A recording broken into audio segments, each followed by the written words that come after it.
Salatul witri kabakumullah.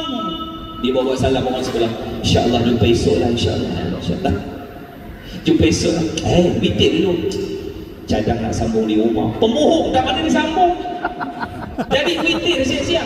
Sebab Nabi kata siapa dah witir, maka dia dah witir dengan Tuan Imam, kemudian dia bangun 3-4 pagi nak qiyamul lail, tak payah witir lagi dah. Tidak ada witir 2 kali dalam satu malam, dia dah selesai dengan Tuan Imam. Selesai. Senang kan? Senang. Saya kalau baca kajian, kita duk baca kajian. Sikit gitu kan, duk baca kajian. Tadi kepek, ini 5 botol kau, jangan main-main. Jatuh lah kan? Tu. Itu hukum karma tu. Baik tuan-tuan, apa cerita tadi? Saya dah baca kajian. Rupanya orang KL ni, orang bangsa, orang kita lah, orang kita. Rupanya ibadah yang hebat orang kita buat apa dia? Apa dia? Orang Arab pun kalah dengan tuan-tuan. Puasa. Apa ibadah orang Arab yang paling hebat dia buat? Quran. Arab, Quran memang champion. Ada Arab yang buta huruf tapi dia faham Quran. Sebab apa? Bahasa Arab lah. Arab.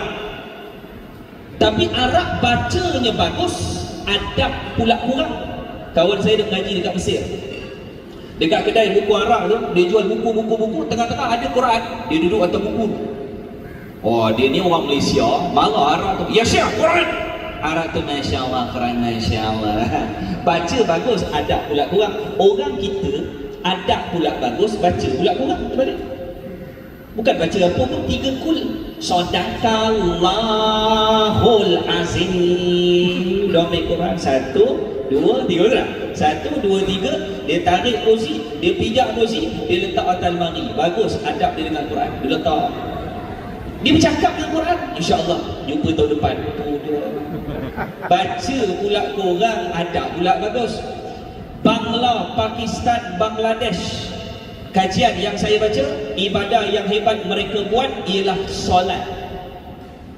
Kawan-kawan Bangladesh, dia buat bangunan tuan-tuan, malam tarawih 20 rakaat belakang tu imam, tak bergerak, steady je.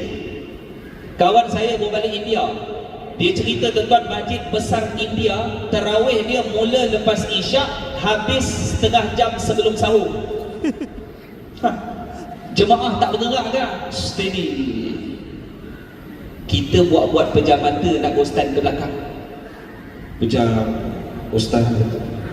2 rakaat dia ustaz lagi. Buka-buka mata duduk kat parking motor tu kan.